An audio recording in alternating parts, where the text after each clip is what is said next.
अस्सलाम वालेकुम। दिलचस्प और खौफनाक कहानियों के लिए चैनल पर नए आने वाले दोस्तों से गुजारिश है कि सब्सक्राइब कर लीजिए और घंटी के निशान को दबा दीजिए ताकि हमारी नेक्स्ट वीडियो का नोटिफिकेशन आपको बआसानी मिल सके। या अल्लाह, मुझे क्या हो गया? मुझसे कोई काम क्यों नहीं हो रहा? कागज़ और कलम मेरे सामने पड़े मेरा मुंह चिढ़ा रहे थे और मैं खाली ज़हनी के आलम में उन्हें घूरे जा रहा था। उधर इदारे वालों का इसरार रोज़ बरोज़ बढ़ रहा था। मैं उन्हें झूठी तसल्लियां दे देकर टाल रहा था, लेकिन आखिर कब तक टाल सकता था। ख़ास नंबर की कहानी की इशाअत में बहुत कम अरसा रह गया था। मैं अभी तक अपनी ख़ास कहानी के लिए खासुल ख़ास तहरीर का प्लॉट भी तरतीब न दे पाया था। जहन पर जैसे धुंध छाई थी, सोचों पर जमूद तारी था, कुछ भी लिखना दुश्वार था। एक वक्त था कि अल्फाज मेरे सामने हाथ बांधे कतार में खड़े रहते, और एक वक्त ये कि लाख चाहने के बावजूद मैं एक जुमला भी ना लिख पा रहा था। पिछले 1.5 माह से मैं यूं ही टेबल पर बैठता और अपनी कहानी शुरू करने की कोशिश करता, मगर कैसी और कहाँ की कहानी। जैसे ही मैं कलम हाथ में पकड़ता, मेरे दिमाग से सब कुछ भग से उड़ जाता और मैं टामक टोइयाँ मारता रहता। कैलेंडर पर तारीख देखकर मुझ पर झुंझलाहट सवार होने लगी। बेबसी ही बेबसी थी। मैं एक मारूफ राइटर इब्ने आदम, जिसकी कहानियों की धूम मची हुई थी, जिसके एक एक लफ्ज़ पर क़ारीन बहुत इश्तियाक से तबसरा करते थे। फैंस के खतूत का ढेर तकरीबन रोज़ाना ही मुझे मौसूल होता था। मेरा नाम ही स्टोरी के हिट होने के लिए काफ़ी था। एडिटर्स, पब्लिशर्स फ़ोन पर फ़ोन करते थे कि अगली कहानी या नावल उनके लिए लिखा जाए। फ्रस्ट्रेशन बढ़ती जा रही थी। मैंने सर के बालों को दोनों हाथों की मुट्ठियों में लेकर भींच लिया।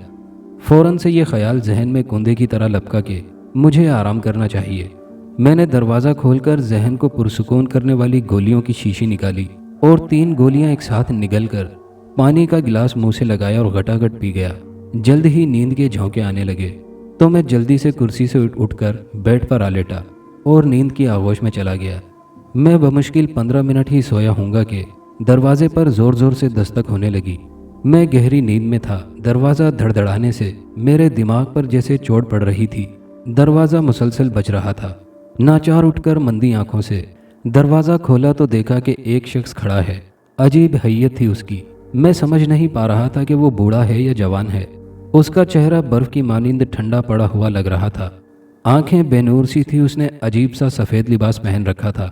उस आदमी का हुलिया देखकर मेरी नींद से बोझल आंखें पूरी की पूरी खुल गईं। जी फरमाइए, मैंने अखलाकन पूछा।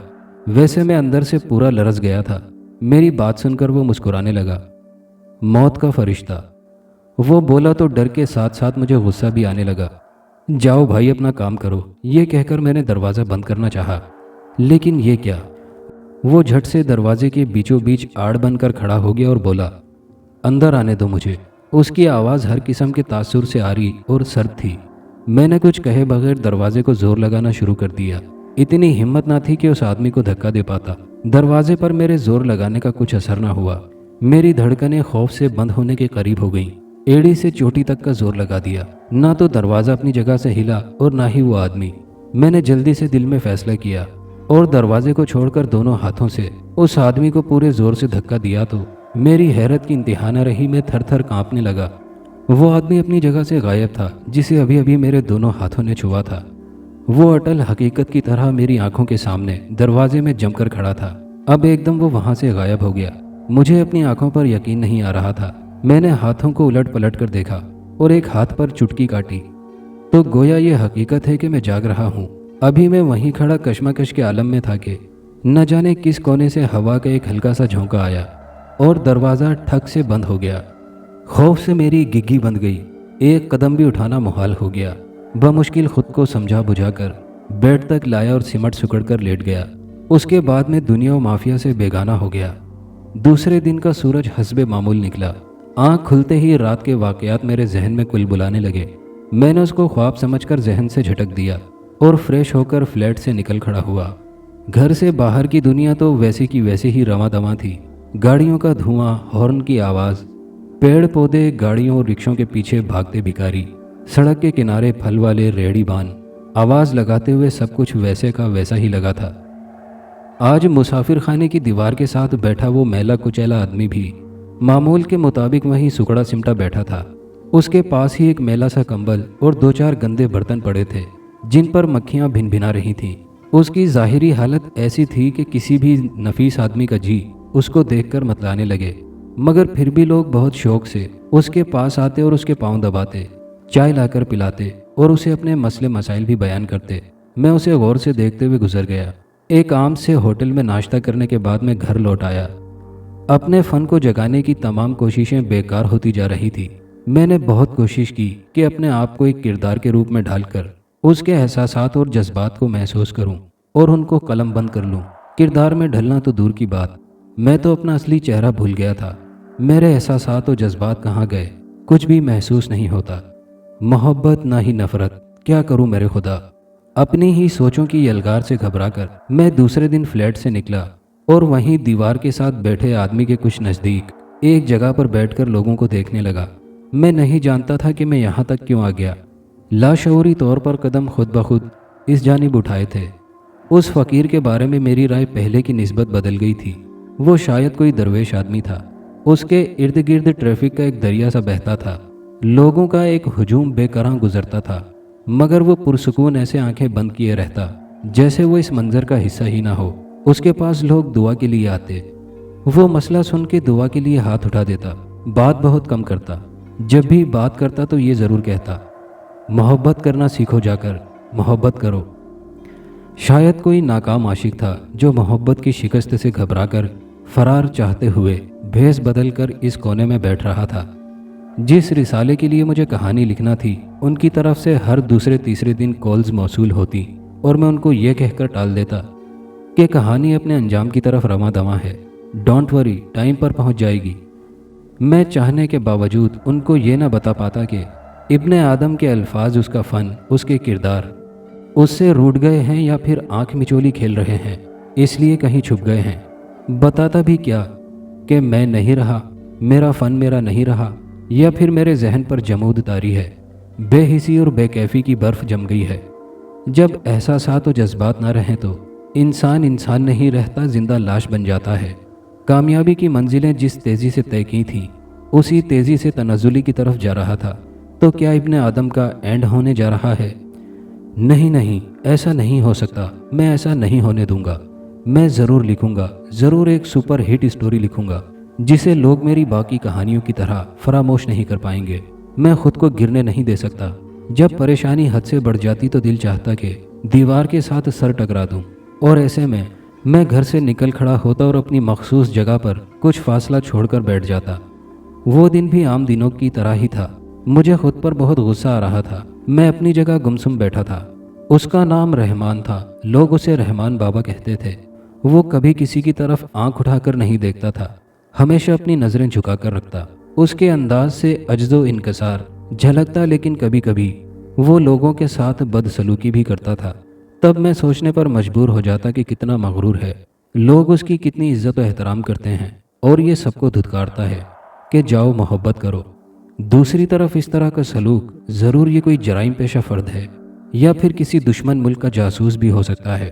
मैं अपना दुख भूलकर रहमान बाबा की ज़ात में खो जाता और कभी भी किसी सही नतीजे पर न पहुंच पाता। मेरी सोचों का सिलसिला टूट गया। न जाने ऐसा क्या हुआ कि मैं चौंक पड़ा। पूरे का पूरा मंजर खून में नहाया हुआ था। गाड़ियों वाले गाड़ियां दूसरी गाड़ियों से टकरा रहे थे। पैदल चलने वाले भी एक दूसरे पर झपट रहे थे। रेहड़ीबान अपने फल उठा उठाकर एक दूसरे को मारते। जैसे ही वो फल किसी को लगता एक धमाका सा हो जाता और खून के फव्वारे छूट जाते। औरतें और मर्द ऐसे एक दूसरे से गुत्थम गुत्था थे जैसे एक दूसरे के जानी दुश्मन हो। मेरी टांगें शल हो गईं। मैं खौफ से अपनी जगह से हिल भी ना पाया। एक चीज़ सब में मुश्तरक थी कि सब ने अजीब से झूलते और लटकते हुए तार तार सफ़ेद लिबास पहन रखे थे। जैसे ही मैंने उनका लिबास देखा, मुझे उस दिन वाला शख्स याद आ गया जो मेरे फ्लैट पर आया था। उसका ख्याल आते ही मुझे चक्कर सा आ गया।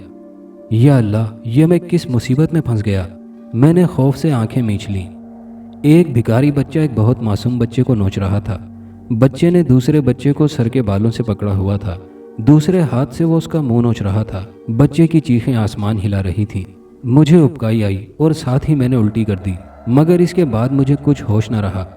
जब मेरी आंख खुली तो मैं अपने फ्लैट पर था। दो आदमी मेरे साथ बेड पर बैठे थे। ان سے مجھے پتہ چلا کہ میں تیز دھوپ کے باعث چکرا کر گر گیا تھا اور پھر بے ہوش ہو گیا تھا۔ میں نے کوہنیوں کے بل بیٹھنے کی کوشش کی تو ایک آدمی بولا، لیٹے رہو بھائی، تمہیں آرام کی ضرورت ہے۔ وہ آدمی دیکھنے میں بھلا مانس اور درد مند دل رکھنے والا لگ رہا تھا، پھر بھی میں سہم گیا اور ان کی شکلوں اور لباس کو غور سے دیکھنے لگا۔ وہ سیدھے سادے قمیض شلوار میں ملبوس تھے۔ میرے دل کو ذرا ڈھارس بندھی تو میں نے ان کا شکریہ ادا کرتے ہوئے کہا، میں آپ کا بہت بہت شکر گزار ہوں بھائی جان کہ آپ مجھے یہاں تک لے کر آئے۔ وہ آدمی مسکرا دیا، جبکہ دوسرا شخص آرام سے پاؤں پسارے بیڈ کی ٹیک سے سر ٹکا کر بیٹھا تھا۔ اس نے سر پر ایک میلے سے کپڑے کا ڈھاٹا باندھا ہوا تھا۔ وہ دیکھنے میں نحیف و نزار یعنی کمزور لگ رہا تھا۔ اس سے نظر ہٹائی تو کھڑکی کے باہر پھیلتے اندھیرے پر نظر پڑ گئی۔ میں نے فوراً وال کلاک پر ٹائم دیکھا تو رات کے 10 بج رہے تھے۔ میں نے حیرانگی سے اس آدمی کو دیکھا جو مجھ سے ذرا قریب بیٹھا تھا اور ہوش آنے کے بعد سے اب تک وہی مجھ سے مخاطب تھا۔ ڈھاٹے والا شاید اونگ رہا تھا۔ جی ہاں، تم دوپہر سے ایسے ہی بے ہوش پڑے تھے۔ ہم نے سوچا جب تک تم ہوش میں نہیں آتے تمہارے پاس ہی رک جائیں۔ یہ اس نے ڈھاٹے والے اونگتے ہوئے شخص کی طرف انگلی سے اشارہ کیا۔ یہ بیمار ہے۔ میں نے اس کی بات سن کر سر ہلایا۔ اب میں سوچنے لگا کہ گھر میں صرف ایک آدمی کا کھانا ہے، ان کو کیا کھلاؤں؟ کھانے کا خیال آتے ہی پیٹ میں چوہے دوڑنے لگے۔ ابھی میں سوچ ہی رہا تھا کہ وہ آدمی بول پڑا، ہم دن کو کھانا لائے تھے، سوچا تھا کہ تم ہوش میں آؤ تو مل کر کھائیں گے۔ وہ مسلسل مسکرا رہا تھا۔ اس نے شاید میری سوچ پڑھ لی تھی۔ وہ اٹھ کھڑا ہوا۔ میں نے آپ کا کچن دیکھ لیا تھا، میں کھانا گرم کر لوں؟ میں کچھ سمجھ نہ پا رہا تھا۔ میں چاہتا تھا کہ یہ لوگ اب یہاں سے چلے جائیں۔ خدا جانے چور ڈاکو تھے یا کون تھے، زبان سے کہنا مشکل لگ رہا تھا کہ آپ چلے جائیں۔ کچھ ہی دیر گزری تھی کہ وہ ہاتھ میں ٹرے لیے آ گیا۔ میں اخلاقاً سنبھل کر بیٹھ گیا اور اپنے چہرے پر پھیلی ناگواری کو چھپانے کے لیے کوشش کرنے لگا۔ وہ ٹرے درمیان میں رکھ کر خود بھی میرے سامنے بیٹھ گیا۔ اس کی پراسرار سی مسکراہٹ گہری ہوتی جا رہی تھی، جو کہ مسلسل میری الجھن میں اضافہ کر رہی تھی۔ اس نے پہلا نوالا منہ کے قریب کیا ہی تھا کہ وال کلاک نے 11 بجا دیے۔ اس نے وقت دیکھا، پھر میری طرف دیکھ کر مسکرایا اور بولا، بھائی کھانا شروع کرو۔ میں خجل سا ہو گیا۔ وہ اتنے خلوص اور چاہت سے مجھے بیمار سمجھ کر میری خدمت کر رہا تھا اور میں اس پر شک کیے جا رہا تھا۔ پھر میں نے خود کو ملامت کیا، یہ بھی اگر کھانے میں شریک ہوتے تو اچھا ہوتا۔ میں نے سوئے ہوئے آدمی کے متعلق کہا تو وہ بولا، نہیں جناب، ان کو بھی آرام کرنے دیں، یہ بہت تھک گئے ہیں، کچھ دیر تک اٹھ کر یہ بھی اپنا کھانا ضرور کھا لیں گے۔ ان کو ہوا کیا ہے؟ میں نے پوچھا۔ یہ بھی تمہاری طرح بیمار ہیں، میں نے ان کی بھی خدمت کی ہے، تمہاری بھی خدمت کرنا میرا فرض ہے۔ وہ ساتھ ساتھ کھانا بھی تیزی سے کھا رہا تھا، ایسا لگ رہا تھا جیسے وہ برسوں کا بھوکا ہو۔ کمرے میں زیرو کا بلب اور سائڈ ٹیبل پر لیمپ چل رہے تھے۔ میں اسے کھاتے ہوئے دیکھ رہا تھا۔ خود میں نے ابھی تک ایک نوالا بھی نہ لیا تھا۔ کھانا شاید بہت لذیذ تھا، خوشبو بھی کافی اشتہا انگیز تھی۔ میں کھانے کی طرف ہاتھ بھی نہ بڑھا رہا تھا، کیونکہ میں چاہتا تھا کہ میرا محسن خوب پیٹ بھر کر کھائے تو پھر میں کھاؤں، کہیں کھانا کم نہ پڑ جائے۔ میں نے اسے باتوں میں لگائے رکھا اور وہ کھاتا رہا۔ باتوں باتوں میں اس نے پھر وال کلاک کی طرف دیکھا تو 11:15 بج چکے تھے۔ وہ مسلسل کھا رہا تھا مگر کھانا پھر بھی کم نہ ہو رہا تھا۔ میری حیرانگی کی حد ہو گئی۔ ٹرے قدرے اندھیرے میں تھی۔ میں نے کھانے پر غور کیا تو وہ فقط ایک ٹرے میں سمایا ہوا تھا، شاید چھوٹے چھوٹے نوالے لے کر زیادہ چبا چبا کر کھا رہا تھا۔ میں تو کھا چکا، اب آپ بھی کھا لو۔ اس نے ٹرے میری طرف کھسکا دی اور اللہ کا نام لے کر کھانا شروع کیا۔ شوربہ گوشت بہت لذیذ تھے۔ میں جب آدھے سے زیادہ کھا چکا تو میرے دل نے بوٹی کھانے کی شدید خواہش کی، تو میں نے پلیٹ سے ٹٹول کر اور بغیر دیکھے ایک بوٹی اٹھا لی۔ منہ کے قریب لے جانے سے پہلے میں نے اس کو حسب عادت ایک نظر دیکھا تو میرا اوپر کا سانس اوپر اور نیچے کا سانس نیچے رہ گیا۔ وہ تو انسانی پنجے کی نفاست سے کٹی ہوئی اور آپس میں جڑی ہوئی 2 انگلیاں تھیں۔ میں نے ٹرے وہیں بستر پر پھینکی اور اچھل کر بیڈ سے اٹھا۔ ٹرے پھینکنے پر وہ شخص چونکا اور بولا، کیا ہوا بھائی؟ یہ میں نے کپ کپاتے ہوئے الٹے ہوئے کھانے کی ٹرے کی طرف اشارہ کیا۔ اتنے میں وہ شخص بھی کھڑا ہو گیا۔ کیا کھانا اچھا نہیں؟ وہ اطمینان سے بولا۔ یہ تو انسانی، میں نے بات ادھوری چھوڑ دی۔ پے در پہ پراسرار واقعات میرے ذہن میں گردش کرنے لگے۔ انسانی گوشت ہے، اس نے میری ادھوری بات پوری کر دی تو گویا مجھ پر بجلی گرا دی۔ اس کا مطلب ہے کہ وہ جانتا تھا کہ وہ مجھے کیا کھلا رہا ہے۔ میں نے غصے سے بپھرے ہوئے اس کی طرف دیکھا تو ایک بار پھر میرے ہوش اڑ گئے۔ मैं भागने की सोचने लगा। वो अभी तक अपनी जगह जमा खड़ा था कि वॉल क्लॉक ने 12 बजा दिए। उसके मुंह से एक भयानक कहकहा बरामद हुआ तो हर तरफ एक नागवार सी बू फैल गई। 12 बजते ही वो दूसरा भी जाग उठा। पहले तो वो मशीनी अंदाज में सीधा बैठ गया, फिर बेड से नीचे पांव लटकाए, फिर खड़ा हो गया। मेरी रही सही हिम्मत भी जाती रही। वो घूमकर चलता हुआ आ रहा था। सोचने समझने की सलाहियत जैसे जब्त हो चुकी थी। मैंने आहिस्ता आहिस्ता पीछे हटना शुरू कर दिया। कौन हो तुम? बिल आखिर मेरे हलक से घुटी घुटी सी आवाज़ निकली। तुम्हारी मौत के अब दूसरा आदमी बोला। मैंने किया क्या है? क्या बिगाड़ा है तुम्हारा? मेरी बात का जवाब दिए बगैर वो किसी गौल बयाबानी की तरह बड़े आ रहे थे। उनके गलीज जिस्मों से उठती बदबू की बदौलत मेरा बुरा हश्र हो गया। जान के लाले पड़े हुए थे। अगर अगले चंद सेकंड में कुछ ना करता तो मौत यकीनी थी। बाहर बादल आसमान को घेर चुके थे। जोर जोर से गरजते बादल कानों के पर्दे फाड़ते हुए महसूस हो रहे थे। मैं अपनी जगह से एक कदम भी ना हिल सकता था। टांगें जैसे मफलूज हो गई थी। बिजली एक कड़ाके से चमक कर लपकी। इतने में वो दोनों भी मुझसे लिपट गए। मेरे हलक से एक चीख निकली। मैं ये सोचकर आंखें बंद कर चुका था कि मेरा आखिरी वक्त आ गया है, मगर ये क्या, मेरी हैरत की इंतहा न रही। मेरे बदन को छूते ही वो मंजर से किसी छिलावे की तरह गायब हो गए। मैं कपकपाने लगा कि अचानक लाइट भी चली गई। अंधेरे में मुझे अपने फ्लैट से खौफ आ रहा था। ये उफ्ताद क्या कम थी कि एक मुसीबत और आन वारिद हुई। फ्लैट के दरवाजे पर जोरदार दस्तक होने लगी। मेरा दिल धक से रह गया। कहीं वो फिर तो नहीं आ गए? या खुदा मुझे इन बलाओं से निजात दे। ये अगर मेरे गुनाहों की सज़ा है तो मेरे गुनाह माफ़ फरमा दे। तू तो रहीम व करीम है। मैं फूट फूट कर रोने लगा। दस्तक मुसलसल होए जा रही थी। खुदा को याद करने से दिल को ज़रा ढारस हुई। मरता क्या ना करता के मिसदाक दिल बड़ा करके चीज़ें टटोलता हुआ दरवाजे तक आया। की होल से आंख लगाकर बाहर झांका तो हैरत का झटका लगा। दरवाज़ा खोलते ही जो शख्सियत सामने आई वो रहमान बाबा की थी। मुझे हैरत का शदीद झटका लगा। रहमान बाबा और मेरे फ्लैट पर, वो भी इस वक्त। मैंने उनको अंदर आने का रास्ता दिया। वो अंदर आए तो मैंने दरवाज़ा बंद कर दिया। रहमान बाबा के हाथ में काले मोतियों की एक तस्बीह थी। इस वक्त वो मुसाफिर खाने की दीवार के साथ बैठने वाले रहमान बाबा ना लग रहे थे। उनका हुलिया ही तब्दील था। जैसे ही रहमान बाबा ने घर के अंदर कदम रखा, लाइट आ गई। रहमान बाबा को इस हुलिये में देखकर मैं हैरान हुए जा रहा था। साफ सुथरा उजला लिबास खुशबुओं में बसा हुआ, बाल नफासत से जमे हुए, चेहरा इतना नूरानी और चमकदार के नज़र न ठहर रही थी। वो फ्लैट में चारों तरफ कुछ पढ़कर फूंक रहे थे। मैं चुपचाप देखे जा रहा था। जब वो अपना काम ख़त्म कर चुके तो बोले, हमें हुक्म मिला है कि तुम्हें इस मुसीबत से निकाला जाए, तो हम चले आए। वो बेड पर बैठ गए। मेरी इतनी हिम्मत न हो रही थी कि उनके बराबर बैठ जाता। रौब और जलाल के बाइस मुझ पर हैबत तारी थी। जुबान तो जैसे गुंग हो चुकी थी। एक दिल ही था जो अकीदत से लबरेज हुए जा रहा था। उनसे नज़र मिलाने की हिम्मत भी ना हो रही थी। दिल सोजो गुदास से इतना भर गया कि सब्र का पैमाना छलक उठा। मैं एकदम से उनके कदमों में बैठ गया और फूट फूट कर रोने लगा।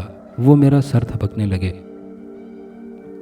मेरा कलमी नाम इब्ने आदम और पैदाइशी नाम अकबर वल्द आदम हुसैन है। जब मैंने अपने छोटे से घर में होश संभाला तो सिर्फ अपने बाप को पाया। माँ जैसी नेमत से तो महरूम था ही। बहन भाइयों से भी ऊपर वाले ने नहीं नवाजा था। अब इसमें उसकी क्या हिकमत है, ये वही बेहतर जानता है। अकेलापन, तन्हाई कोई बुरी बात नहीं। इंसान दुनिया में अकेला ही आता है, अकेला ही जाता है। सो कभी इस बात का गम न करना कि तुम अकेले हो। वालिद ने बचपन में ही ये बात अच्छी तरह मेरे जहन में बिठा दी थी, ताकि मुझे कभी कोई कलक ना हो कि ख़ानदान के नाम पर सिर्फ बाप ही है। मेरे पास ख़ानदानी पस मंज़र भी इतना वसी ना था।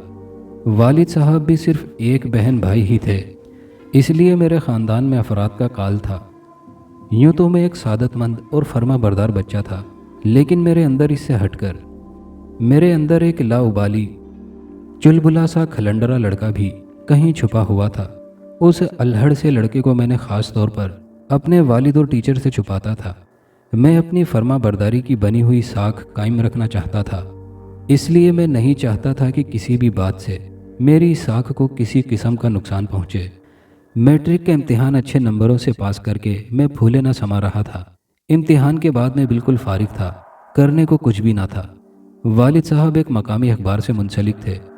میں نے وقت گزاری کے لیے ان کے آرٹیکلز باقاعدگی سے پڑھنا شروع کر دیے۔ جلد ہی میں اکتا گیا۔ وقت گزاری کے لیے کچھ بھی نہ سوچ رہا تھا۔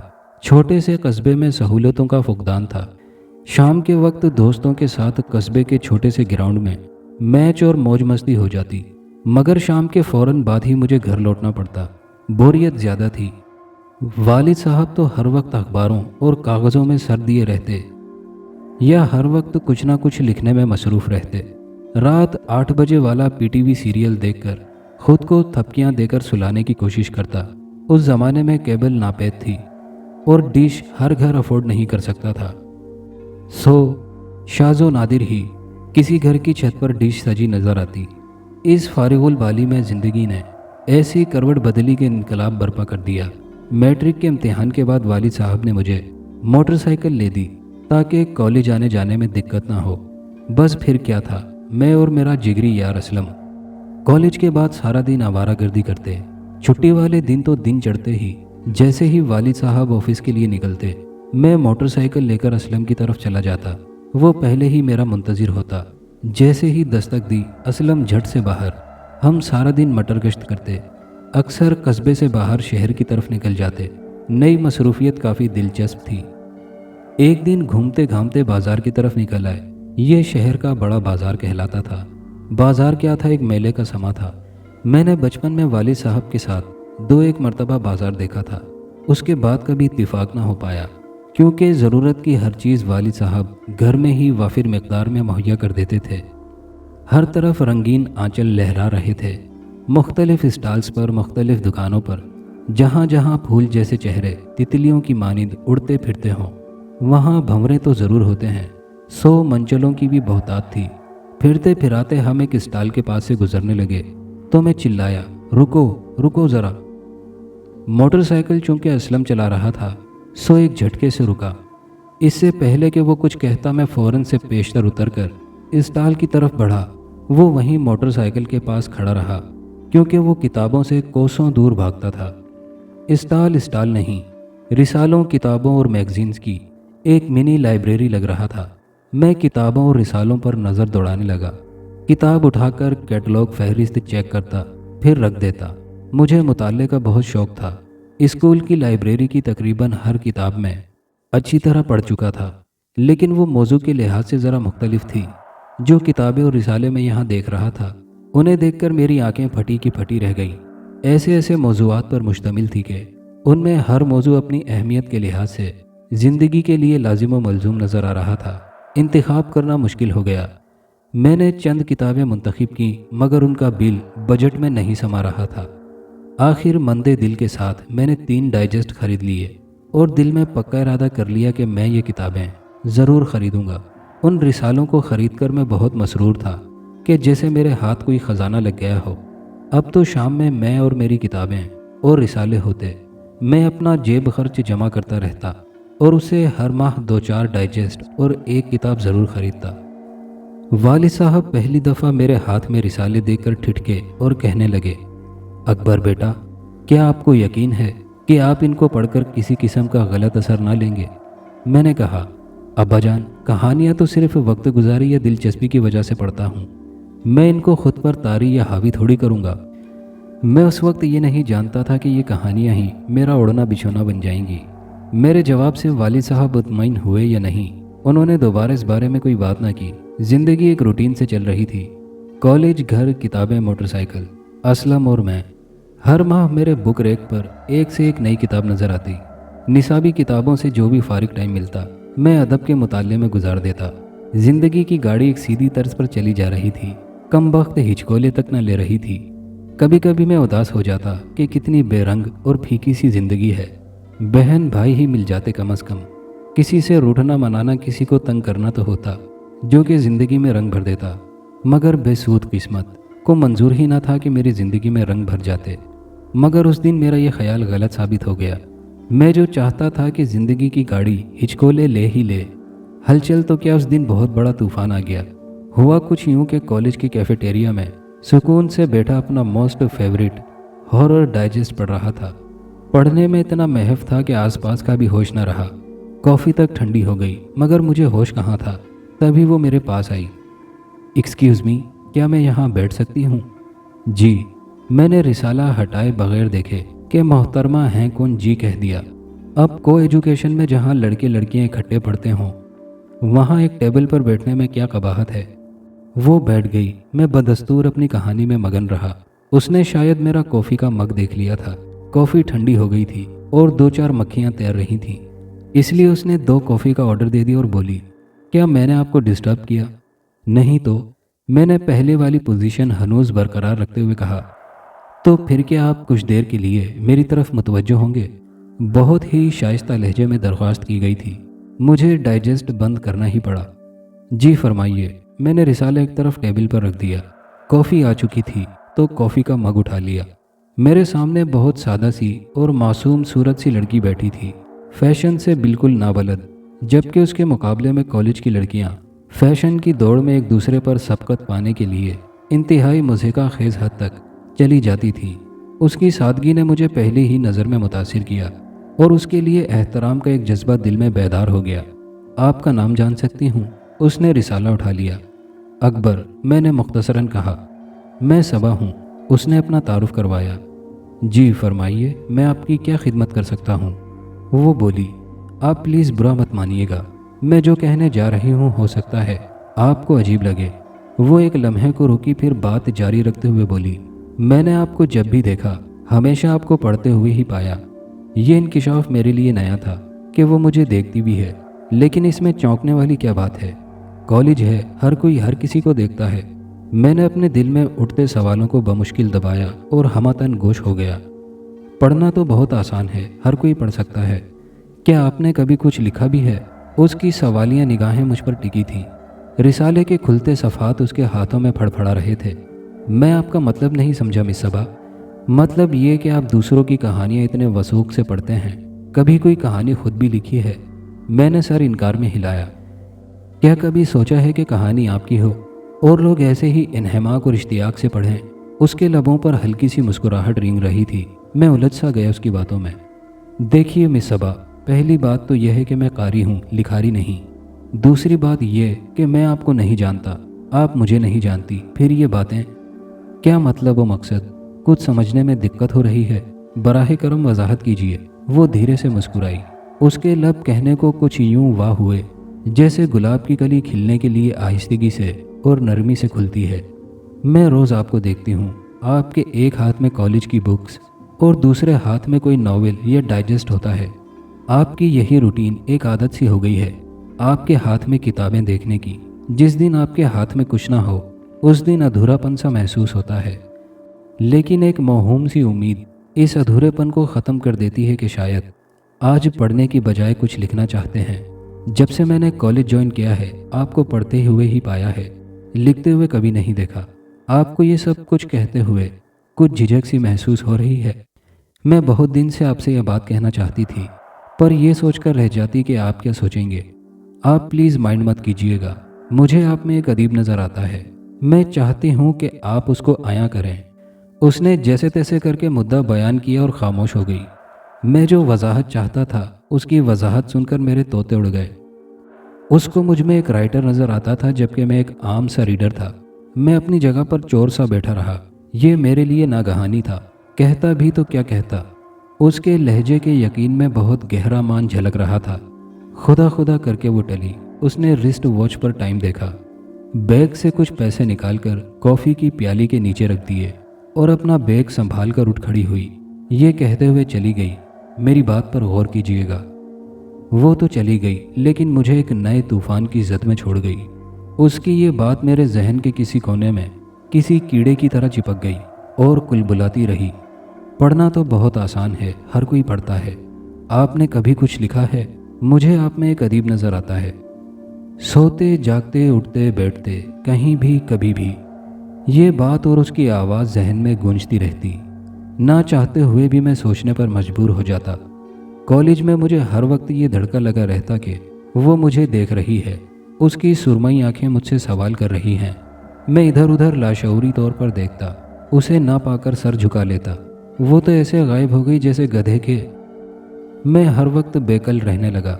हर वक्त ये सोचता रहता क्या लिखूं, मैं क्या लिख सकता हूँ। मुझे लिखना चाहिए। कोशिश करने में क्या हर्ज है। अपनी ही सोचों की नफ़ी असबात करता रहता। मेरा इस परेशान ख्याली से मेरे शबो रोज़ मुतासिर हो रहे थे। असलम मेरी कैफियत को भांप गया। एक दिन उसने पूछ ही लिया, यार क्या मसला है, तू बड़ा खोया खोया रहता है। उसका ये पूछना था कि मेरी सोचों और उलझनों के सैलाब को बहने का बहाना सा मिल गया। मैंने शुरू से लेकर आखिर तक सारी बात उसको बता दी। वो मेरी बातें सुनकर मुस्कुराता रहा। जब मैं अपनी तमाम परेशानी बता चुका तो वो बोला, बस इतनी सी बात पर तू इतना परेशान है, ये कौन सा मुश्किल काम है। तुम्हारे पास अल्फाज का ज़ख़ीरा है, टैलेंट है, माशाल्लाह पढ़े लिखे हो, ज़हीन भी हो, तो लिख डालो कोई कहानी। उसने अपनी तरफ से तो चुटकियों में मेरे मसले का हल बता दिया था। हाँ लिख डालो कहानी। मैंने उसकी नकल उतारी। मैं उसकी बात से चिढ़ गया। अल्फाज हैं, टैलेंट है, सब कुछ है, पर कहानी कहाँ है। मैंने दांत पीस कर कहा, यार तुम हर वक्त कहानियों में रहते हो, फिर भी तुम्हारे पास कहानी नहीं। कहीं से भी कोई कहानी पकड़ो और अपने अल्फाज और अपने अंदाज में लिख डालो। ये तो मैंने भी सोचा था, मगर मसला ये है कि मैं किसी की कहानी चोरी या कॉपी नहीं करना चाहता। मेरा ज़मीर नहीं मानता। मैं ओरिजिनल लिखना चाहता हूँ, कहानी को कहानी समझकर नहीं, एक जीती जागती ज़िंदगी जैसी सांसें लेती हुई कहानी लिखना चाहता हूँ, जिसमें खाली अल्फाज नहीं, दिल धड़कते हों, रेशमी आंचल लहराते हों, साथ ही साथ गुलाबी गालों की लालियाँ भी महकती हों। मैं कहते कहते रुक गया। उसे एक नज़र देखकर बोला, रहने दे यार, तुमसे मशवरा करना बेकार है। उसने बुरा सा मुँह बनाया। उसे शायद अपनी हतक महसूस हुई, जिसे वो जल्द ही पी गया। कितने साल हुए तुझे कॉलेज जाते हुए। अब वो संजीदा था। 3 साल, मैंने कहा। और सबा बकौल तुम्हारे दूसरे साल में है और तुम तीसरे साल में हो। तुम बुद्धू गधे हो, तुम्हारे गिर्द जिंदा जावेद कहानियाँ मौजूद हैं। तुमने बस उन पर गौर करना है और उनको कलमबंद करना है। अरे कॉलेज लाइफ तो बजाते खुद एक सुपरहिट स्टोरी है, और फिर भी तसल्ली ना हो तो इश्क फरमा कर देख लो। जब अपनी ज़ात पर बीतेगी तो लिखने में आसानी हो जाएगी। वो बात ख़त्म करके दाद तलब नज़रों से मुझे तकने लगा। अब उसकी बात मुझे कुछ माकूल लगी तो मैं मुस्कुरा दिया। असलम की बात मुझ पर गहरी छाप छोड़ गई। अब मैंने संजीदगी और कनूतियत का लिबादा उतार फेंका और दुनिया को एक नई नज़र से देखने लगा। सिनफ़े नाजुक में मेरी दिलचस्पियाँ बढ़ गईं। सीने में रखा दिल नाम का टुकड़ा किसी और ही लय में धड़कने लगा, किसी और ही रंग में ढल गया। अब मैंने खुलकर खेलना शुरू कर दिया। मैं हर रोज़ किसी नए मुआशके में मुलव्विस होता। हर रोज़ कोई ना कोई नई लड़की मेरे पहलू से चिपकी नजर आती। अब कॉलेज की लड़कियों में मेरी इमेज बहुत बदल गई। लड़कियों को मोह लेना अब मेरे लिए कुछ मुश्किल ना था। मैं बहुत बदल गया था बकौल असलम के। मुझे ज़माने की हवा लग गई थी। जब मैंने अपनी पहली स्टोरी सबा के हाथ पर रखी तो उसकी आंखों में तशक्कुर और ममनूनियत की मिली जुली लहरें नजर आईं। मेरी गर्दन जैसे अकड़ने लगी। दिन ब दिन मेरी मांग बढ़ रही थी। मैं कामयाबी की तरफ रवां दवां था। मैंने सोच लिया था कि स्टोरी राइटिंग को प्रोफेशन के तौर पर अपनाऊंगा, और इस सिलसिले में सबा के कीमती मशवरे मेरे बहुत काम आ रहे थे। उसका मुताला वसी और नज़रिया ठोस था। ये बात वो भी ना समझ पाई कि मैं रोमानी कहानियाँ ही क्यों लिखता हूँ। मैं तेज़ी से कामयाबी की सीढ़ियाँ चढ़ता गया। सबा की दुआएं रंग लाती गईं और मैं करियर के अरूज पर पहुँच गया। ये भूल कर के हर उरूज को ज़वाल लाजिम है। तब से अब तक मैं 101 अफेयर्स चला चुका था। कई लड़कियों से तो मैं शादी का वादा भी कर चुका था। सबा मेरी सबसे अच्छी दोस्त थी, फिर भी मैं उससे अपनी शख्सियत का हर पहलू छुपाता था। मेरी कामयाबी के पीछे बहुत हद तक सबा का हाथ था। मैं नहीं चाहता था कि उसको ये पता चले कि मैं एक बदकिरदार इंसान बन चुका हूँ। उसकी एक ख्वाहिश पूरी करने के लिए एक मामूली सा कारी अकबर एक मारूफ राइटर इब्ने आदम के नाम से इतना मारूफ हो गया कि मुझे खुद भी कामयाबी और तारीफ़ व तौसीफ़ का नशा हो गया। जहाँ मैं लड़कियों से जल्द उगता जाता, वहाँ लड़कियाँ भी मेरी फितरत के हरजाईपन से खूब वाकिफ़ थीं। फिर भी न जाने क्या कशिश थी मेरे नाम के साथ। जुड़ना लड़कियों को अच्छा सा लगता था। अपनी कहानियों को कामयाबी से हमकिनार करने के लिए, उनमें हकीकत का रंग भरने के लिए मैं हर हद उबूर कर गया। इंसान से जानवर बन गया। बहुत सी लड़कियों से मेरे रवाबित जिस्मानी हद तक चले गए थे। मैं 7वें आसमान पर था और उससे भी आगे जाना चाहता था, मगर किस्मत मेरी डोर खींचने का इंतज़ाम कर चुकी थी। तालीम में दिलचस्पी बराए नाम रह गई थी। वालिद साहब शादी करना चाहते थे, मगर मुझे जो लत लग चुकी थी वो लहू की चाट जैसी थी। अगर मैं शादी कर लेता तो मेरा करियर तबाह हो जाता, شادی کر کے مجھے گھر بیٹھنا پڑتا، میری کامیابی کا ذریعہ لڑکیاں مجھ سے چھن جاتی۔ مجھے خود کو چھپانا آتا تھا مگر میں کہاں کہاں خود کو چھپاتا۔ والد سے، صبا سے، عزیزوں دوستوں سے، خاص کر لڑکیوں سے جن کے ساتھ تعلق کی شروعات ہی میں اس بات سے کرتا کہ میں ان کا ایسا عاشق ہوں کہ اگر وہ نہ ملی تو میری موت بھی واقع ہو سکتی ہے۔ پھر ایسے میں شادی کر کے مجھے بیوی بچوں سے بھی خود کو چھپانا پڑتا۔ میں یہ رسک کیسے لیتا؟ سو میں ٹال مٹول سے کام لیتا رہا۔ میری ٹال مٹول زیادہ نہ چلی، والد نے چپکے چپکے اپنے دوست کی بیٹی کے ساتھ میری نسبت طے کر دی۔ برے کی رسی کو خدا دراز ضرور کرتا ہے مگر اس کی بے آواز لاٹھی جب پڑتی ہے تو کوئی جائے اما بھی نہیں ملتی۔ میرا یہ کھیل زیادہ دیر نہ چل سکا، شاید میرے پاپ کا گڑھا بھر چکا تھا۔ گرمیوں کے دن تھے، ہر طرف گرم لو چل رہی تھی، چرند پرند انسان سبھی گھبرائے نظر آتے۔ میرا زیادہ وقت شہر میں ہی گزرتا۔ میں رات گئے گھر آتا، والد صاحب جاگ رہے ہوتے تو ان کو سلا کر میں رائٹنگ ٹیبل سنبھال لیتا اور اپنے تجربات کو کہانی کا روپ دے کر الفاظ میں ڈھالنے لگتا۔ ہیرا کے ساتھ میرا معاشقہ نیا نیا شروع ہوا تھا، جو کہ اچھے خاصے کھاتے پیتے گھرانے سے تعلق رکھتی تھی۔ وہ اکثر رات کو مجھے اپنے گھر بلا لیتی۔ اس کا کمرہ گھر کی نچلی منزل پر تھا، جس میں ایک بہت چھوٹا سا کھڑکی نما دروازہ تھا، جس سے اس کے کمرے میں آنا جانا بہت آسان تھا کیونکہ دروازہ گلی میں پیچھے کی طرف تھا۔ میں ہر قسم کی فکر سے آزاد خوشی خوشی اس کے بلاوے پر چلا جاتا۔ جوانی کے دن تھے، جوانی تو ویسے بھی دیوانی ہوتی ہے۔ میری بے حسی و خود غرضی عروج پر تھی، برائی مجھے برائی نہ لگتی اور اچھائی کو دیکھ کر میں کبوتر کی طرح آنکھیں بند کر لیتا۔ ریشمی زلفوں کے سائے، مرمری باہیں، سرمئی آنکھیں اور نشیلے ہونٹ ازبر تھے، باقی سب میں بھول چکا تھا۔ میں اپنی حدود بھول چکا تھا، دن رات بس بے حیائی اور مستی کی نظر ہو رہے تھے۔ ہیرا کے گھر والے 2 دن کے لیے شادی پر جا رہے تھے جہاں وہ رات کو رکتے۔ مجھے یہ خبر ہیرا نے 1 ہفتے پہلے دے دی، سو میں بہت پرجوش تھا اور دن گن گن کر گزار رہا تھا۔ خدا خدا کر کے وہ دن بھی آن پہنچا۔ میں نے والد صاحب کو بتایا کہ میں شہر میں ایک عزیز دوست کی شادی میں جا رہا ہوں، جانا ضروری ہے، شاید رات کو گھر نہ آ پاؤں۔ والد صاحب خالی خالی نظروں سے مجھے دیکھ رہے تھے، جیسے جانچنے کی کوشش کر رہے ہوں۔ مجھے ان کی نظروں سے شرمندگی کی بجائے الجھن ہو رہی تھی۔ میں ان کی تپتی نگاہوں میں مچلتے شکووں کی تردید کرنا چاہتا تھا، لیکن ایسا کر کے میں اپنے ہی پاؤں پر کلہاڑی مارتا، اس لیے چپ چاپ سنا کر دکھاوے کے طور پر چھوٹے سے بیگ میں 2 سوٹ ٹھونس کر نکل کھڑا ہوا۔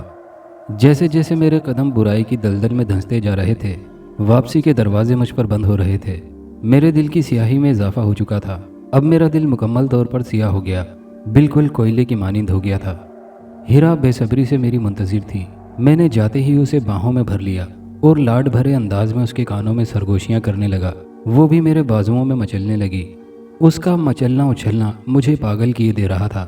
میرا خود پر سے قابو ختم ہوتا جا رہا تھا۔ بس پھر تو جذبات کا ایسا طوفان آیا کہ سب کچھ بہا لے گیا۔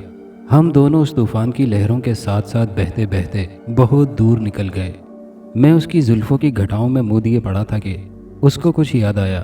وہ فوراً بیڈ سے اتر کر الماری کے پاس گئی، ایک پرت کھول کر اس میں سے کچھ نکال کر مڑی تو میں نے الجھن آمیز لہجے میں کہا، ہیرا میری جان، اس وقت کچھ بھی نہ کرو، کوئی کام نہ کرو، بس میرے پاس بیٹھی رہو اور میں تمہیں دیکھتا رہوں۔ وہ بیڈ کی دوسری سائڈ پر ٹک گئی اور ہاتھ میں پکڑا ہوا کاغذ کا ٹکڑا میری طرف بڑھایا۔ میں نے کچھ نہ سمجھتے ہوئے شاکی نظروں سے اسے دیکھا اور کاغذ کا ٹکڑا تھام لیا، پھر بہت بے نیازی سے کھول کر پڑھنے لگا۔ جب تک میں اس کے الفاظ و مفہوم کو سمجھ پایا، زمین میرے پیروں کے نیچے سے کھسک چکی تھی، آسمان میرے سر پر ٹوٹ پڑا۔ وہ ہیرا کی پریگنینسی رپورٹ تھی جو کہ پازیٹیو تھی۔ اب میں سمجھا کہ وہ پچھلے کافی دنوں سے مجھ سے شادی کے لیے کیوں دباؤ ڈال رہی ہے۔ میں آسمان سے گر کر کھجور میں اٹک گیا تھا، کرتا بھی تو کیا کرتا کچھ سمجھ نہ آ رہا تھا۔ میں خالی ذہن کے ساتھ ہیرا کی رپورٹ کو گھورے جا رہا تھا۔ آدم، اب بھی شادی امپورٹنٹ نہیں ہے؟ اس نے حد درجہ سنجیدگی اور معصومیت سے پوچھا۔ ایک دم سے میرے ذہن میں بچپن سے لے کر اب تک کے حالات کسی فلم کی طرح چلنے لگے۔ بچپن، باپ، ٹیچر، صبا، میری عزت، میری ساکھ۔ میری ساکھ، ایک ساکھ نام کے لفظ سے میرے اندر جنون سا بھر گیا۔ میں کسی بپھرے ہوئے شیر کی طرح بیڈ سے اٹھا اور ہیرا کی رپورٹ کے ٹکڑے ٹکڑے کر کے ہوا میں اچھال دیا۔ وہ ہکا بکا مجھے دیکھ رہی تھی۔ میں اپنی عزت و شہرت کو اس طرح خاک میں نہیں ملا سکتا۔ میں تم سے شادی نہیں کر سکتا، سنا تم نے؟ मैं किसी जुनूनी की तरह दौड़ा। अपने अंदर के बुज़दिल और डरपोक इंसान का गुस्सा मैंने एक कमज़ोर औरत पर चिल्लाकर निकाल रहा था, जिसको मैंने ही अपने प्यार के जाल में फांसा था। उसकी दुनिया अंधेर कर दी थी उससे शादी का वादा करके। वो सकते की कैफियत में मुझे देखने लगी, जैसे उसने कुछ गलत सुना हो या फिर सुनकर समझ न पाई हो। मुझे सारी गलती हीरा की नज़र आ रही थी। उस पर इंतहाई गुस्सा आ रहा था। मैं घूमकर बेड की दूसरी साइड पर आया और उसको बाजुओं से पकड़कर झंझोड़ डाला। मैं तुमसे शादी नहीं कर सकता। मेरी मंगनी हो चुकी है। आज से मेरे और तुम्हारे बीच का हर रिश्ता ख़त्म, हर ताल्लुक ख़त्म। मैंने उसके बाजुओं को इतनी ज़ोर से झटक कर धक्का दिया कि वो दीवार से जा टकराई। फिर भी एक लफ्ज़ उसकी ज़बान से ना निकला। वो कुछ देर यूं ही मुझे देखती रही, फिर कमरे का दरवाज़ा खोलकर बाहर निकल गई। मैं भी उसके पीछे पीछे बाहर आया। वो किचन में घुस गई और फिर खड़पड़ की आवाज़ें आने लगी। मुझे लगा कि वो फ्रिज से पानी की बोतल निकाल रही है, सो मैं लाउंज में सोफे पर टिक गया, सर दोनों हाथों से थाम लिया। अचानक ही दरो दीवार हीरा की दिलदोज़ चीख से लरज़ उठे। मैं भागकर किचन में गया। किचन का मंजर देखकर मैं बुत बन गया। लहू मेरी रगों में मुंजमद हो गया। उसने खुद को बहुत अजियतनाक मौत दी थी। चूल्हा जल रहा था और साथ ही साथ हीरा का नाजुक बदन भी जल रहा था। मैं फटी फटी आंखों से उसे जलता हुआ देख रहा था। मैंने सोचा था कि हीरा को शादी से इनकार करके चला जाऊंगा। ये तो मेरे वहमो गुमान में भी ना था कि कहानी ये रुख इख्तियार करेगी। वो खुद को इतनी बड़ी सज़ा देगी। मेरे दिल पर जमी बेहिसी की बर्फ़ पिघलने लगी। कब आंखें आंसुओं से भीग गई कुछ पता न चला। होश तब आया जब इंसानी गोश्त जलने की सड़ांध हर तरफ फैल गई। मुझे उबकाई आई। मैं मुंह पर हाथ रखकर बाहर की तरफ भागा और घर के मेन गेट से बाहर निकल गया। जाने कब तक ऐसे ही भागता रहा। भागते भागते अपने दोस्त के फ्लैट पर गया। मेरी ये हालत देखकर खलील परेशान हो गया। मैंने बहाना बना दिया कि चंद गुंडे मेरे पीछे पड़े हैं। अगले दिन अखबार के फ्रंट पेज पर खबर छपी, अहले खाना की गैर मौजूदगी में हीरा नामी लड़की इत्तिफाकन दुपट्टे में आग लगने से झुलसकर जाँ बहक हो गई। मेरी कहानी जानकर रहमान बाबा की आंखें भी नम हो गई थीं, जबकि मैं हिचकियां ले लेकर रो रहा था। बाबा ने मुझे बहुत तसल्ली दी और कहा, बेटा अब भी वक्त नहीं गुजरा, अपने गुनाहों की माफ़ी मांग लो। खुदा के दरबार से कोई खाली नहीं जाता। ये सुनकर मैं उठा, वज़ू किया और 2 रकात नवाफिल अदा करके सजदे में गिरकर रोता रहा और रब के हुजूर मुआफ़ी के लिए गिरिया करता रहा। जब पशेमानी का गुबार आंखों के रास्ते निकल गया तो मैं जाए नमाज से उठा और फिर बाबा के कदमों में आ बैठा। जो औरतें माँ बनने वाली हों और हराम मौत मर जाएं तो बदरूह बन जाती हैं। हीरा ने तो खुदकुशी करके तुम्हारे लिए और अपने लिए बहुत बड़ी मुसीबत मोल ले ली। संघा जादूगर एक अरसे से ऐसी औरत की तलाश में था जो कि माँ बनने वाली हो और हराम मौत मरी हो। हीरा की जैसे ही जान निकली, संघा जादूगर ने उसकी रूह को अपने कब्जे में कर लिया। वो हीरा के ज़रिए अपने कुछ नापाक अज़ाइम पूरे करना चाहता, जो कि अगर पूरे हो गए तो कोहराम बर्पा हो जाएगा। नेकी की कुव्वतें उसको रोकने की कोशिश में हैं। जबकि हीरा ने संघा जादूगर से तुम्हारी मांग की है। वो बदरूह बनकर सबसे पहले तुम्हारा दिल और कलेजा चबाना चाहती है। संघा जादूगर काले जादू से हीरा को ताकतवर बनाने के लिए शैतान के सामने पूजा पाठ चिल्ले जाप कर रहा है। हीरा को भेजने की बजाय वो कुछ मुर्दा मखलूक को तुम्हारी तरफ भेज रहा है, जो कि अपने मंसूबे में नाकाम रहा। तुम्हारे जिस्म को छूते ही उनके मुर्दा वजूद जलने लगते थे, इसलिए वो तुम्हें छोड़कर गायब हो जाते। अब हीरा के एक ताकतवर बदरूह बनने में बहुत कम वक्त बचा है अकबर। रहमान बाबा चुप हो गए। मैं सुनसा हो रहा था। मेरे बदन में चूंटियां सी रिंग रही थीं। बाबा, क्या इसको रोका नहीं जा सकता? मैंने पूछा। रोका जा सकता है, इसका सिर्फ एक ही हल है। फिर वो खामोश हो गए। वो क्या बाबा? मैंने खुश्क होंठों पर जबान फेर कर बेताबी से पूछा। कलाम इलाही की मखसूस आयतों की पढ़ाई का एक अमल है जो कि बहुत सख्त और ख़तरनाक भी है। ये सिर्फ वो इंसान कर सकता है जिसे तुमसे खुद से भी ज़्यादा मोहब्बत हो।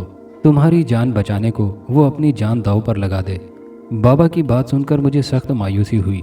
मेरे पास तो ऐसा कोई भी ना था। रूपोशी की ज़िंदगी इख्तियार करने के कुछ अरसे बाद ही वालिद साहब की हार्ट अटैक की बदौलत जान चली गई। बाकी तो मेरे पास कुछ बचा ही ना था। मेरे दोनों हाथ खाली थे। मैंने अपनी दोनों हथेलियां आंखों के सामने फैला ली। किस्मत की लकीरों से शिकवा कुना हुआ। फिर दोनों हाथ आंखों से लगाए। एक चेहरा, एक पाकीज़ा सा चेहरा नज़रों में लहराया तो मैंने फ़ौरन आंखों से हाथ हटा लिए। बाबा, क्या ये काम मैं खुद नहीं कर सकता? मेरे पास ऐसा कोई नहीं है जो मेरे लिए अपनी जान मुश्किल में डाले। बाबा मेरी बात सुनकर मुस्कुराए और बोले, एक है, तुम्हारी मंगेतर है। وہ تمہیں بہت چاہتی ہے، وہی یہ کام کرے گی۔ ایک بار پھر میری آنکھوں میں مایوسی در آئی۔ بابا میں اس کو جانتا نہیں، میں نے اس کو دیکھا نہیں، بس اتنا پتا ہے کہ وہ ابا جان کے دوست فاروقی صاحب کی بیٹی ہے، اور شاید اب اس نے میری طرف سے مایوس ہو کر شادی بھی کر لی ہو۔ ابھی بھی وہ تمہارا انتظار کر رہی ہے۔ ہمیں ابھی نکلنا چاہیے، وقت بہت کم ہے ہمارے پاس۔ ہم تیزی سے اٹھ کر باہر کی طرف لپکے۔ فاروقی صاحب کا پتہ مجھے اپنے آبائی گھر سے ملا۔ اس کے بعد پوچھتے پاچھتے ہم فاروقی لاج تک پہنچ گئے۔ رحمان بابا نے فاروقی صاحب سے ساری بات کی۔ ہیرا کی پریگنینسی کی بات وہ گول کر گئے۔ فاروقی صاحب نے اپنی طرف سے اجازت دے دی۔ جب میں اپنی منگیتر سے ملا تو حیران رہ گیا۔ وہ صبا تھی، صبا فاروقی، جس کی وجہ سے آج میں ابن آدم تھا، جس کے مان اور یقین نے مجھے اس مقام پر پہنچایا تھا کہ میں ہواؤں میں اڑنے لگا، لیکن اپنی بدعمالیوں کی وجہ سے میں اپنے مقام سے گر گیا۔ میں نے صبا کے آگے ہاتھ جوڑ دیے اور اس کو پوری سرگزشت سنا دی۔ اس نے بہت سکون سے میری بات سنی اور مجھے معاف کر دیا۔ محبت کی عظمت اور مفہوم صحیح معنوں میں آج مجھ پر آیا ہوا تھا۔ فاروقی صاحب نے صبا کو ہمارے ساتھ جانے کی اجازت دے دی۔ ہم وہاں رکے نہیں، ایک بھی لمحہ ضائع کیے بغیر ہم واپس فلیٹ پر آ گئے۔ رحمان بابا نے صبا کو سارا عمل سمجھا دیا اور تسلی و تشفی دیتے ہوئے کہا کہ ہم تمہارے ساتھ ہیں، قطعی فکر کی کوئی بات نہیں اور نہ ہی ڈرنے کی بات ہے۔ پھر انہوں نے ایک جگہ منتخب کی، ہم تینوں اس میں آلتی پالتی مار کر بیٹھ گئے تو انہوں نے گول دائرے کی شکل میں حصار باندھ دیا۔ صبا نے آنکھیں بند کر کے عمل شروع کیا۔ میں ڈرے ہوئے کبوتر کی طرح کبھی آنکھیں بند کرتا، کبھی کھولتا، کبھی اونگ جاتا۔ میں بیٹھے بیٹھے اونگ رہا تھا کہ ایک جھٹکے سے آنکھیں کھول دی۔ ایک عجیب سا احساس مجھے گھیرے میں لے رہا تھا، گھبراہٹ سی محسوس ہو رہی تھی۔ ایسے میں فلیٹ کے داخلی دروازے سے میں نے اپنے ابا جان کو آتے دیکھا۔ ان کے پیچھے کوئی اور بھی خرامہ خرامہ چلا آ رہا تھا۔ جب ابا جان دائرے سے کچھ ہی دوری پر رہ گئے تو وہیں رک کر بولے، دیکھو اکبر بیٹا، میں اپنے ساتھ کسے لایا ہوں۔ ان کے پیچھے جو ہستی کھڑی تھی، جب وہ سامنے آئی تو میں بےتاب ہو کر اٹھ کھڑا ہوا۔ وہ میری امی جان تھی۔ امی نے اپنی باہیں پھیلا لیں اور بولی، آؤ بیٹا میرے گلے لگ جاؤ۔ ممتا کی تڑپ ان کے لہجے سے چھلک رہی تھی۔ میں نے امی جان کو صرف تصویروں میں ہی دیکھا تھا۔ میں امی جان کو دیکھ کر خود پر قابو نہ رکھ سکا۔ جی میں آیا کہ ان کی گود میں سر رکھ کر سارے دکھ، ساری پریشانیاں ان کو سناؤں اور کسی چھوٹے بچے کی طرح مچلتے ہوئے سو جاؤں۔ میں نے اس ارادے سے آگے بڑھنا چاہا تو بابا نے میرا ہاتھ سختی سے پکڑ لیا۔ میں نے ان سے ہاتھ چھڑانے کے لیے زور لگانا شروع کر دیا۔ ادھر امی جان مسلسل مجھے پکار رہی تھی، اس سے پہلے کہ میں جذبات میں آ کر کوئی جارحانہ قدم اٹھاتا۔ بابا نے ابا جان اور امی جان کی طرف پھونک ماری تو وہ چیختے ہوئے ادھر ادھر دوڑنے لگے۔ پھر ان کے جسموں نے آگ پکڑ لی۔ جیسے ہی ان کے جسموں نے آگ پکڑی، میری چیخ نکل گئی۔ بابا نے مجھے دونوں کندھوں سے تھام لیا۔ ان کے ہونٹ مسلسل ہل رہے تھے۔ صبا ان ساری باتوں سے بے نیاز کچھ پڑے جا رہی تھی۔ اس کے ہاتھ کی انگلیاں تیزی سے تسبیح کے دانے بدل رہی تھیں۔ میں بہت نڈھال تھا۔ رات کا دوسرا پہر چل رہا تھا۔ جیسے ہی وال کلوک نے 12 بجائے، ایک زلزلہ سا برپا ہو گیا۔ در و دیوار ہلنے لگے، ہر چیز اپنی جگہ سے لڑکنے لگی۔ رحمان بابا اور صبا کی آنکھیں تو بند تھیں، جبکہ میں کھلی آنکھوں سے یہ منظر دیکھ رہا تھا۔ اتفاقاً ہی میری نظر چھت پر پڑی تو دھڑام سے میرے اوپر گرنے لگی۔ میں ڈر کر رحمان بابا سے لپٹ گیا اور سختی سے آنکھیں میچ لی۔ جب کچھ دیر بعد میں نے آنکھیں کھولی تو زلزلے کے کہیں کوئی آثار باقی نہ تھے، جیسے کبھی کوئی زلزلہ آیا ہی نہ ہو۔